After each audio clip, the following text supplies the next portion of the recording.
this thing on. Alright. So, something I've learned over the past couple of months is that if you can't forgive yourself, you'll never be able to truly forgive others. And that's because if you can't forgive yourself, it means that you've got a broken relationship with mercy. And if you've got a broken relationship with mercy, and as we all know, God is mercy, then it means that you've got a broken relationship with God. If you can't forgive yourself, that means that you've got a broken relationship with God, who is mercy.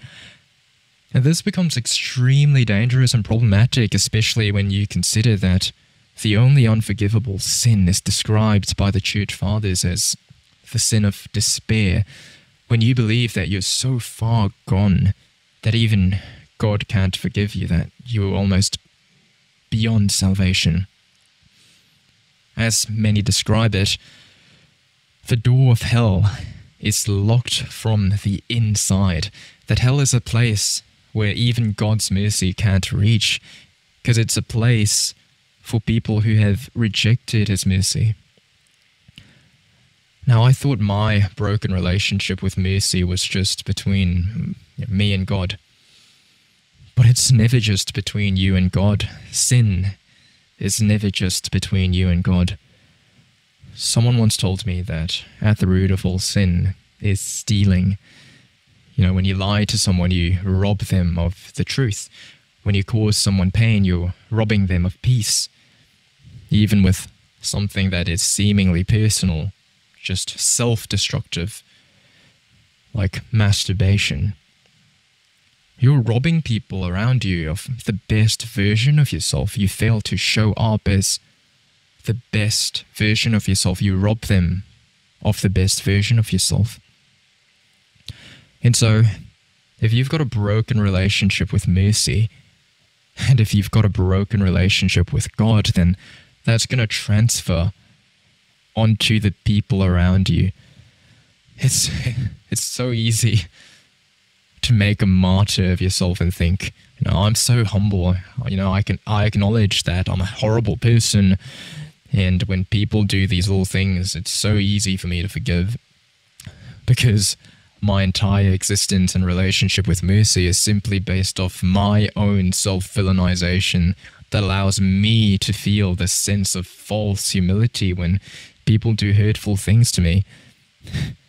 And, I told myself, it's fine.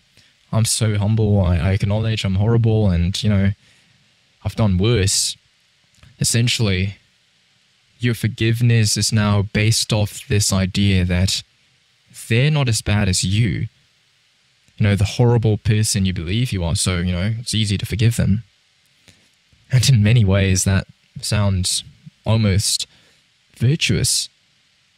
And speaking from my own experience, it tends to work pretty darn well.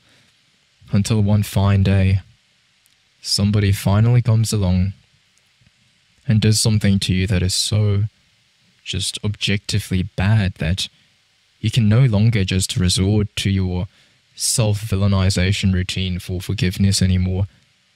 You can't just fall back on that false humility because, it's easy to do that when it's just a small mistake. And by now, forgiveness might even be your first instinct. But when it's something so big that shatters your reality, imagine what if you were now at the receiving end of, say, the darkest things that people are capable of. And perhaps, maybe this person isn't even sorry. What do you do then? All of a sudden, the narrative changes. It's no longer, I'm so horrible, nobody could be worse than me, I'm a Catholic, I'm a sinful person, of course I forgive. I can't be worse than how I see myself. Suddenly it goes from that to, I could never do something so horrible. Suddenly all of that self-demonizing, it just goes out the window. All of a sudden, you're a saint. Because right from the start, you never had a true relationship with mercy, with God. You can accept that Christ died on that cross, not just for the sins of the world, but for my sins, my terrible sins that I saw as so unforgivable. It's so easy to think that you're the worst person in the world until someone else comes along and hurts you so badly that they now become the new worst person in the world. And if you couldn't forgive yourself then, you're not going to be able to forgive them now.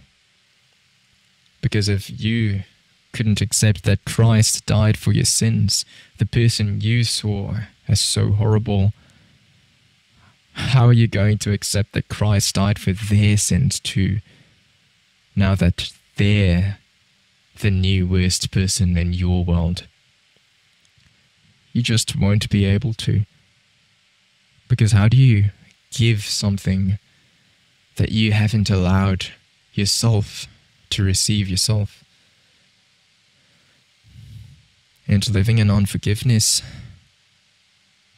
that destroys you.